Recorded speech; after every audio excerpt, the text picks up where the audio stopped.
Hi అండి, నమస్తే. బాత్రూమ్ని clean చేయాలంటే ఎటువంటి హార్పిక్ని కానీ కెమికల్స్ని యూజ్ చేయకుండా బ్రష్తో రుద్దాల్సిన పని లేకుండానే చాలా సింపుల్గా ఈజీ ప్రాసెస్లో ఎలా క్లీన్ చేసుకోవాలనో ఈ వీడియోలో షేర్ చేస్తున్నాను.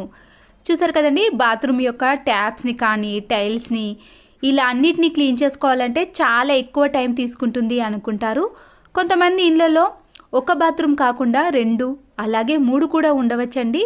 ఇలా మనం బాత్రూమ్లను ఎక్కువ సంఖ్యలో క్లీన్ చేసుకోవాలంటే చాలా విసుగ్గా కూడా ఉంటుంది. ఒక బాత్రూమ్ని క్లీన్ చేసుకోవాలంటే సుమారుగా 30 మినిట్స్ పడుతుంది కదండి. ఇప్పుడు అలాంటిది ఏమీ అవసరం లేదండి. 10 మినిట్స్లోనే ఒక బాత్రూమ్ని చాలా నీట్గా అన్నిటినీ క్లీన్ చేసుకోవచ్చు. ఏదైనా ఒకటి ప్లాస్టిక్ బౌల్ని తీసుకోవాలండి. 5 రూపీస్ వంట సోడా ఉంటుంది కదండి, ఈటింగ్ సోడా. నేను వీటిని 2 ప్యాకెట్స్ మాత్రమే తీసుకున్నాను. 10 రూపీస్ మాత్రమేనండి. చాలామంది త్వరగా బాత్రూమ్ని క్లీన్ చేయాలంటే హార్పిక్ లాంటి కెమికల్స్ని యూజ్ చేస్తారు కదండి. ఇది అంతకంటే ఈజీ ప్రాసెస్లో క్లీన్ చేసుకోవచ్చు. వాషింగ్ మిషన్లో వేసే లిక్విడ్ ఉంటుంది కదండి, దాన్ని కొద్దిగా మాత్రమే వేయండి. ఎందుకంటే మనము వీటిని బాల్స్ లాగా చేయడానికి కొద్దిగా మాత్రమే యాడ్ చేసుకోవాలండి. ఎక్కువగా వేశారనుకోండి బాల్స్ అనేవి సరిగా రావు, మెత్తబడిపోతాయి. ఇలా పూర్తిగా కలిపిన తర్వాత మనకి ఇలా బాల్స్ లాగా వస్తున్నాయో లేదో చెక్ చేసుకోండి. ఒకవేళ మీకు రాకపోతే కొద్దిగా వంట సోడాను యాడ్ చేసుకోవాలి. ఇలా నేను ఒక 5 బాల్స్ని ప్రిపేర్ చేసుకున్నానండి. ఇప్పుడు ఈ బాల్స్తో మనము వాష్రూమ్ని క్లీన్ చేసుకుందాం. చూసారు కదండి, వాష్రూమ్ అనేది ఇలా తెల్లగా మరకలుగా, అలాగే టైల్స్ కూడా తెల్లగా మారిపోతాయండి. ఇలా ఎంత తెల్లగా మారిన వాటినైనా ఈ బాల్స్తో మనము ఈజీగా క్లీన్ చేసుకోవచ్చు. బ్రష్ని కూడా యూజ్ చేయకుండా ఓన్లీ స్క్రబ్బర్ తోటే క్లీన్ చేసుకోవచ్చు. బకెట్లో కొన్ని ట్యాప్ వాటర్ని వేసుకున్నాక మనం ప్రిపేర్ చేసుకున్న బాల్ని అందులో వేసేయండి. బాల్ వేసిన వెంటనే కరగదండి. చూసారు కదండి, మనం ప్రిపేర్ చేసుకున్న బాల్ కూడా చాలా గట్టిగా ఉంటుంది. వీటిని మనము ఎన్ని రోజులు స్టోర్ చేసుకున్నా కూడా పర్వాలేదు. మనము ఎప్పుడైనా వాష్రూమ్ని క్లీన్ చేసుకోవాలంటే ఇలా ఒక్కొక్క బాల్ని యూజ్ చేసుకోవచ్చు. అదే వాటర్లో కొద్దిగా కోల్గేట్ పేస్ట్ని కూడా యాడ్ చేయండి. మనము చేత్తో బాగా కలిపేసేయాలండి. అది కరగడానికి టైం తీసుకుంటుంది కాబట్టి ఇలా చిన్న వైపర్ని తీసుకొని దానికి స్క్రబ్బర్ని పెట్టేసి అది ఊడిపోకుండా ఉండటానికి అటొకటి ఇటొకటి ఇలా రబ్బర్ బ్యాండ్లను వేసేయండి. బకెట్లో మిక్స్ చేసుకున్న వాటర్ని టైల్స్ పైన అలాగే వాష్రూమ్ అంతటా కూడా ఇలా వేసిన తర్వాత మనము స్వైపర్తో క్లీన్ చేసుకోవాలి. వాష్రూమ్ డోర్ కూడా జిడ్డు పట్టేది కదండి. ఇలా మనం వాటర్తో ముందుగా నానబెట్టిన తర్వాతనే క్లీన్ చేసుకున్నాం అనుకోండి, మన పని కూడా చాలా సులువైపోతుంది. దీంతో క్లీన్ చేసుకునేటప్పుడు నురుగా ఎక్కువగా కనిపించదు, కానీ క్లీన్ మాత్రం బాగా అవుతుందండి. వాష్రూమ్ బ్రష్తో క్లీన్ చేసినా కూడా జిడ్డు మరకలు అనేవి సరిగా పోవండి. ఇలా వైపర్కి స్క్రబ్బర్ని పెట్టి క్లీన్ చేసుకోండి. చాలా తక్కువ టైంలో మనము ఎన్ని బాత్రూమ్లు అయినా ఈజీగా క్లీన్ చేసుకోవచ్చు. నాకైతే ఇక్కడ ఒక బాత్రూమ్కి ఖచ్చితంగా 10 మినిట్స్ మాత్రమే పట్టిందండి. మా ఇంట్లో ఇలా 2 బాత్రూమ్లు ఉన్నాయి కాబట్టి నేను ఒక 20 మినిట్స్లోనే 2 బాత్రూమ్లను కూడా క్లీన్ చేసుకుంటాను. ఇలా వాష్రూమ్ టైల్స్ పైన ముందుగా వాటర్ని వేసిన తర్వాత స్క్రబ్బర్తో క్లీన్ చేసుకోవాలి. వాష్రూమ్ మొత్తాన్ని క్లీన్ చేసుకున్నాక ఇప్పుడు ఫ్లష్తో మనము ఈ టైల్స్ని కానీ వాష్రూమ్ని అంతా కూడా క్లీన్ చేసుకోవాలి. వాష్రూమ్లో గారపట్టిన మరకలు కూడా ఎక్కువగా ఉంటాయి కదండి, ఆ మరకలు కూడా ఇట్టే తొలగిపోతాయి. వాష్రూమ్ డోర్ని మాత్రం ఎప్పుడు కూడా ఇలా స్టీల్ స్క్రబ్బర్తో క్లీన్ చేసుకోకూడదండి. దానికి ఉండే పెయింట్ అనేది పోతుంది. నేను ఇంతకుముందు అలాగే చేశాను, అక్కడ కొద్దిగా కలర్ అనేది పోయిందండి. ఇలా మామూలు స్క్రబ్బర్ ఉంటుంది కదండి, దానితోటే వాష్రూమ్ డోర్ మొత్తాన్ని కూడా క్లీన్ చేసుకోవాలి. ఇలా క్లీన్ చేసుకున్నాక వాటర్తో క్లీన్ చేస్తారనుకోండి, డోర్ పైన కూడా మీకు ఎలాంటి తెల్లటి మరకలు కూడా కనిపించవు. ఇప్పుడు ట్యాప్స్ పైన కూడా ఇదే వాటర్ని వేసి మామూలు స్క్రబ్బర్ని కానీ స్టీల్ స్క్రబ్బర్ని ఏదైనా యూజ్ చేయొచ్చండి. ఇలా స్క్రబ్బర్తో కొద్దిగా క్లీన్ చేసుకోవాలి. లేదా డైరెక్ట్గా వంట సోడాను కొద్దిగా నిమ్మకాయకు అప్లై చేసి అలా క్లీన్ చేసుకున్నా కూడా మరకలు అనేవి తొలగిపోతాయి. చూసారు కదండి, నిమిషాలలోనే మనము ట్యాప్స్ని కూడా క్లీన్ చేసుకున్నాం. మన ఇంట్లో కంఫర్ట్ డబ్బా కానీ లైజాలు ఇలా లిక్విడ్స్ ఎన్నో రకాల డబ్బాలు ఉంటాయండి. అవి వేస్ట్ అని పడేసాం, కానీ వాష్రూమ్లో దీన్ని కూడా చాలా బాగా యూజ్ చేసుకోవచ్చు. ఫస్ట్ పెన్తో ఇలా మార్క్ చేసుకున్నాక మనము నైఫ్ని కొద్దిగా వేడి చేసి ఈ డబ్బాను ఇలా కట్ చేసుకోవాలి. కట్ చేసుకున్న పైన బాక్స్ను వేస్ట్ చేయకుండా దీనికి కూడా నైఫ్తో ఇలా వీడియోలో చూపించిన మాదిరిగా హోల్కి చిన్న హోల్స్ పైన కూడా ఘాట్లు పెట్టుకోవాలి. వేస్ట్గా ఉన్న మాస్క్ ఉంటుంది కదండి, ఈ మాస్క్ను ఇలా కట్ చేసుకోవాలి. ఇప్పుడు ఈ నాడను మనము ఇలా సైడ్కి హోల్ చేసిన దాంట్లో నుంచి ఈ దారాన్ని కట్టుకోవాలి. ఈ ప్రాసెస్ అయిన తర్వాత మీకు వాష్రూమ్ని క్లీన్ చేసిన తర్వాత చూపిస్తున్నాను చూడండి. ఎక్కడ కానీ తెల్లటి మరకలు కానీ గారపట్టిన మరకలు టైల్స్ పైన కానీ ఫ్లోర్ పైన అస్సలకే కనిపించవు. చూసారు కదండి ఎంత నీట్గా కనబడుతుందో. కట్ చేసుకున్న లైజాల్ డబ్బా ఉంది కదండి, మనము ఏదైనా వాష్రూమ్లో ఉండే మేకుకు కానీ ట్యాప్కి కానీ ఇలా వేసుకోవాలి.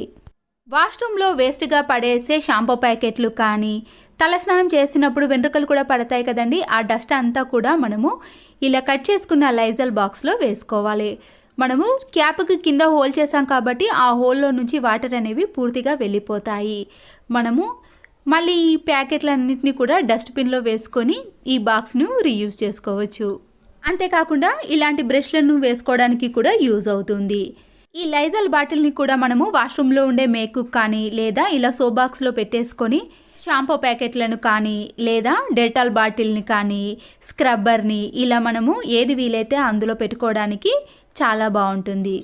ఫ్లష్ ట్యాంక్ని మనము ప్రతిసారి క్లీన్ చేయలేకపోతామండి, కానీ ఇలా ప్రిపేర్ చేసుకున్న ఈ బాల్ని కూడా ఈ ఫ్లష్ ట్యాంక్లో కొద్దిసేపు వేసిన తర్వాత ఒక 10 మినిట్స్ కానీ 15 మినిట్స్ తర్వాత ఆ బాల్ అనేది పూర్తిగా కరిగిపోతుంది కదండి. ఆ తర్వాత మనం క్లీన్ చేసుకున్నాం అనుకోండి, ఫ్లష్ ట్యాంక్ కూడా చాలా నీట్గా క్లీన్గా కనబడుతుంది. ఇది క్లీన్ చేసుకోవడానికి కొద్దిగా టైం తీసుకుంటుంది కాబట్టి ఆలోపు ఈ వాష్రూమ్ని కూడా క్లీన్ చేసుకోవచ్చు. నేను చెప్పాను కదండి, మా దగ్గర 2 వాష్రూమ్లు కూడా ఉన్నాయి. నేను ఒక 15 to 20 మినిట్స్ లోపే క్లీన్ చేసుకుంటాను. ఈ బాల్ని కూడా ఇలా వాష్రూమ్లో వేసి బ్రష్తో క్లీన్ చేసుకోవాలి. ఈ వాష్రూమ్లో అయితే ఇలా గారపట్టిన పసుపు మరకలు కూడా ఉన్నాయి కదండి, వాటిని కూడా మనము ఇలా తక్కువ టైంలో ఈజీ ప్రాసెస్లో క్లీన్ చేసుకోవచ్చు. ఇక్కడ మనము ఒక 10 రూపీస్ మాత్రమే వంట సోడాని యూజ్ చేసామండి. దాంతోటే మనము ఒక 5 బాల్స్ని ప్రిపేర్ చేసుకున్నాము. నేనైతే ఇక్కడ 2 బాల్స్తో 2 వాష్రూమ్లను ఒక బాల్ని ఫ్లష్ ట్యాంక్లో వేసాను కదండి. ఇలా 3-4 బాల్స్ తోటే మనము వాష్రూమ్ మొత్తాన్ని కూడా క్లీన్ చేసుకోవచ్చు. చూసారు కదండి, ఎలాంటి గారపట్టిన పసుపు మరకలైనా ఈజీగా క్లీన్ అయిపోతాయి. ఈ వాష్రూమ్ లోపట మనము ఆ బాల్ని వేసాం కదండి, మనము బ్రష్తో క్లీన్ చేయకుండానే లోపట కూడా ఈజీగా క్లీన్ అయిపోతుంది. ఫ్లష్ ట్యాంక్లో బాల్ని వేసాం కదండి, వాటర్ చూడండి ఏ కలర్లోకి వచ్చాయో. మనము ఇప్పుడు స్క్రబ్బర్తో క్లీన్ చేసుకున్నాం అనుకోండి, ఫ్లష్ ట్యాంక్లో ఉండే ఈ పెచ్చులంతా కూడా ఇలా పూర్తిగా పోతాయి. తర్వాత మనము ఫ్లష్ని ఆన్ చేసిన వెంటనే దాంట్లో ఉండే వాటర్ కూడా ఇలా వాష్రూమ్లోకి వచ్చేసాయి. అప్పుడు ఫ్లష్ ట్యాంక్ కూడా చాలా నీట్గా క్లీన్గా ఉంటుంది. ఇలా ఒక 2-3 సార్లు ఫ్లష్ని ఆన్ చేసామనుకోండి, దాంట్లో ఉండే మురికి వాటర్ అంతా కూడా పూర్తిగా తొలగిపోతాయి. చూసారు కదండి, ఈ వాష్రూమ్లో తెల్లటి మరకలు ఏ విధంగా ఉండేనో ఇప్పుడు ఒక్కటి కూడా కనిపించదండి, అంత నీట్గా క్లీన్గా కనబడుతుంది. ఇలా మనము వంట సోడాను కొద్దిగా వాషింగ్ లిక్విడ్ని వేసామనుకోండి, ఎలాంటి బాత్రూమ్ అయినా టైల్స్ అయినా చాలా నీట్గా క్లీన్గా కనబడతాయి. మళ్ళీ కొత్త బాత్రూమ్ లాగానే కనిపిస్తుంది. మన ఇంట్లో ఎన్ని బాత్రూమ్లు ఉన్నా కూడా విసుగు చెందకుండా మామూలుగా ఇల్లు ఊడ్చిన విధంగానే బాత్రూమ్ని క్లీన్ చేసుకోవచ్చండి. రుద్ది క్లీన్ చేయాల్సిన పని కూడా లేదు. ఎంత గారపట్టిన మరకలైనా సరేనండి, ఇది అమ్మమ్మ కాలంలో వాడే పద్ధతి. అప్పుడు ఇలాంటివి ఏవి కెమికల్స్ లేకుండే కదండి, ఇది ఒక్కటే వేసి బాత్రూమ్ అంతా కూడా క్లీన్ చేసేవారు.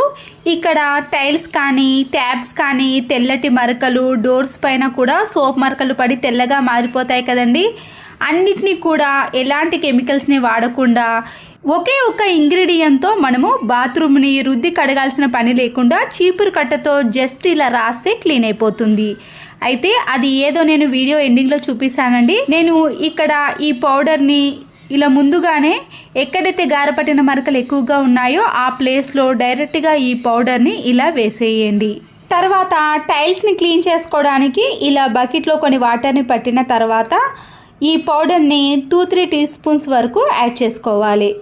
దీంట్లో ఇంకేమి కలపాల్సిన అవసరం లేదండి. కొన్ని వాటర్ని యాడ్ చేసామనుకోండి, మనం వేసిన పౌడర్ అనేది పూర్తిగా కలిసిపోతుంది. ఇప్పుడు ఈ పౌడర్ కలిసిన వాటర్ని ఈ టైల్స్ పైన కొన్ని చల్లుకుంటూ ఫ్లోర్ పైన చల్లుకుంటూ మనము ఒక 2-3 మినిట్స్ పాటు అలాగే ఉంచేసేయాలండి.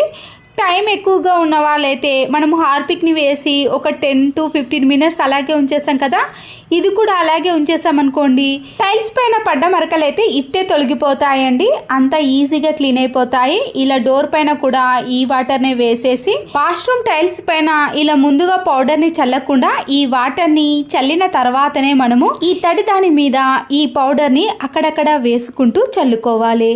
డైరెక్ట్గా పొడి దాని మీద ఈ పౌడర్ని వేసామనుకోండి క్లీన్ చేయడం అంత ఈజీ కాదు. ఇలా తడిగా ఉన్న తర్వాతనే ఈ పౌడర్ని వేసుకొని మనము చీపురు కట్టతో క్లీన్ చేసుకోవాలి. టైల్స్ పైన కూడా ముందు వాటర్ని వేసాం కదండి, చూడండి ఇప్పుడు ఇలా పౌడర్ వేసామనుకోండి దానిపైన ఇలా అతుక్కపోతుంది. మనము పొడిగా వేసామనుకోండి పౌడర్ అంతా కూడా కింద పడిపోతుంది. తర్వాత మనము ఈజీగా క్లీన్ చేసుకోవచ్చు. కొబ్బరి చీపురు ఉంటుంది కదండి, దాంతో ఇలా వాష్రూమ్ని క్లీన్ చేసుకుంటే సరిపోతుందండి. బ్రష్తో పదే పదే రుద్దాల్సిన పని కూడా లేదు. ఎంత గారపట్టిన మరకలైనా లేదా టైల్స్ పైన తెలుపు మరకలు ఎక్కువగా ఉన్నప్పుడు ఈ పౌడర్ని వేసి మామూలుగా బ్రష్తో కాకుండా ఇలా చీపురు కట్టతో క్లీన్ చేసుకోండి. ఫ్లోర్ని క్లీన్ చేసుకున్నాక వాష్రూమ్ టైల్స్ ఉంటాయి కదండి, దాన్ని కూడా నేను ఈ చీపురు కట్టతో క్లీన్ చేస్తున్నాను, బ్రష్ని యూజ్ చేయనండి. ఇది వేసి క్లీన్ చేసే నురుగా వస్తలేదు అనుకుంటున్నారు కదండి, నేను బ్రష్తో క్లీన్ చేసి చూపిస్తున్నాను. చూడండి టైల్స్ పైన నురుగా ఎలా వస్తుందో, దానికోసమే మీకు చూపించడానికి ఇక్కడ బ్రష్ని యూజ్ చేశాను. బ్రష్ కూడా అవసరం లేదండి, చీపురు కట్టతో క్లీన్ చేసుకుంటే సరిపోతుంది. ఇప్పుడు గారపెట్టిన వాష్రూమ్ని మాత్రం నేను చీపురు కట్టతో కాకుండా ఇలా బ్రష్తో క్లీన్ చేసుకుంటున్నాను. ఈ పసుపు మరకలు అనేవి అంత ఈజీగా తొలగిపోవండి. నేను ఇక్కడ ఈ పౌడర్ని వేసినాక ఒక 2 మినిట్స్ మాత్రమే అలాగే ఉంచేసాను. ఇలా ఎక్కువ గారపట్టిన మరకలు ఉన్నప్పుడు మాత్రం ఒక 5 to 10 మినిట్స్ పాటు ఈ మరకల పైన చల్లి అలాగే వదిలేసేయండి. ఆ తర్వాత వాటర్ని చల్లుకుంటూ క్లీన్ చేసుకున్నారనుకోండి ఎంత గారపట్టిన మరకలైనా తొలగిపోతాయి. మన ఇంట్లో ఎన్ని బాత్రూమ్లు ఉన్నా సరేనండి, ఇది ఒక్క పౌడర్ వేసి క్లీన్ చేసుకోవచ్చు. దీని కాస్ట్ కూడా చాలా తక్కువగా ఉంటుందండి. హార్పిక్ లాంటి కెమికల్స్ని యూజ్ చేయాలంటే ప్రైస్ అయితే ఎక్కువగా ఉంటుంది. మళ్ళీ కెమికల్స్ కాబట్టి మనము అన్ని జాగ్రత్తలు తీసుకొని క్లీన్ చేయాల్సిన పని కూడా ఉంటుంది. దీనికి ఎలాంటి జాగ్రత్తలు కూడా అవసరం లేదండి. కావాలనుకుంటే మీరు చెప్పులు కానీ గ్లౌజులు కానీ వేసుకొని క్లీన్ చేసుకోవచ్చు. నేనైతే ఇక్కడ డైరెక్ట్గానే క్లీన్ చేసుకుంటున్నాను. ఇప్పుడు వాష్రూమ్ డోర్ కూడా తెల్లటి మరకలు ఏర్పడ్డాయి కదండి, దానిపైన కూడా ఈ వాటర్ని వేసేసి ఇలా చీపురు కట్టతో క్లీన్ చేసుకుంటున్నాను. ఈ పౌడర్ అయితే డైరెక్ట్గా బట్టలపైన పడకుండా చూసుకోండి, మిగతాదంతా కూడా ఎలాంటి జాగ్రత్తలు అవసరమే ఉండదు.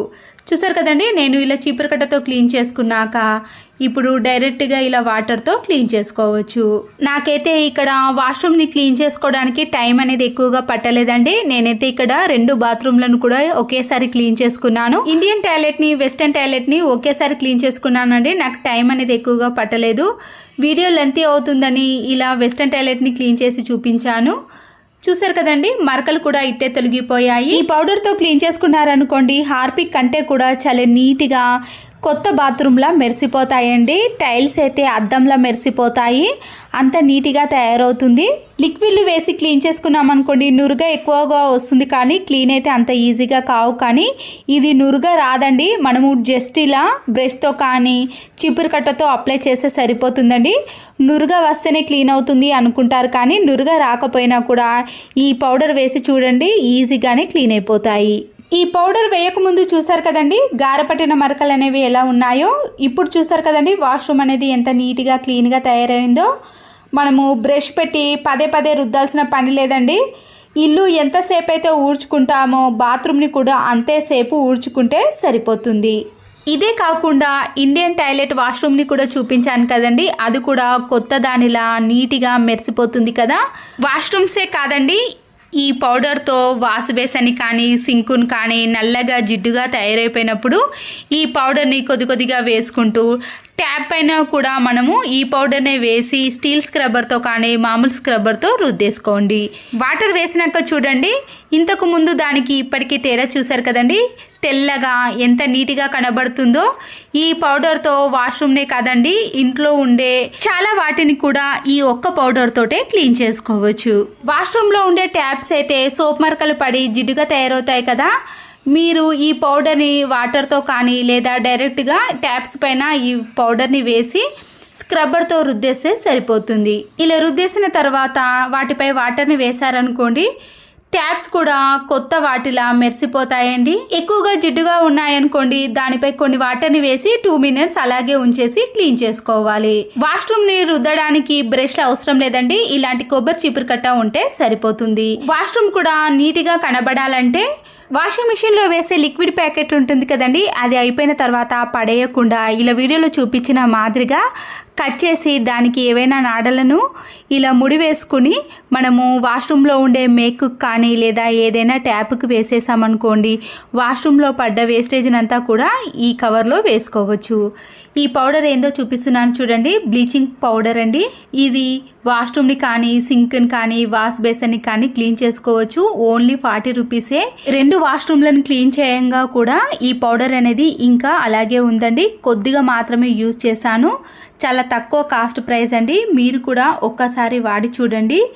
చూసారు కదండి, వాష్రూమ్ని మొత్తం క్లీన్ చేసినాక వాష్రూమ్ కానీ టైల్స్ కానీ సింక్ కానీ వాష్రూమ్ డోర్ కానీ ఒకటి కాదండి, ఈ ఒక్క పౌడర్తో మనము వాష్రూమ్ మొత్తాన్ని కూడా సోప్ బాక్స్ని కూడా క్లీన్ చేసుకోవచ్చు. ఎంత గారపట్టిన మరకలైనా క్లీన్ చేసుకోవడానికి ఎలాంటి కెమికల్స్ని యూజ్ చేయకుండా ఇలా తక్కువ ప్రైస్ ఉన్న బ్లీచింగ్ పౌడర్ని వాడి చూడండి. ఈ పద్ధతి ఇప్పటిది కాదండి, మన అమ్మమ్మ కాలంలో ఎలాంటివి వాడకుండా ఒక బ్లీచింగ్ పౌడర్ తోటే వాష్రూమ్ని క్లీన్ చేసుకునేవారట. చాలామందికి తెలియదండి, బ్లీచింగ్ పౌడర్తో వాష్రూమ్ని సింక్ను వాష్ బేసిన్ని గారపట్టిన మరకలని ఈజీగా క్లీన్ చేసుకోవడానికి వాడవచ్చు. మీకు నచ్చితే మాత్రం ఈ పద్ధతిని ఒక్కసారి ట్రై చేసి చూడండి.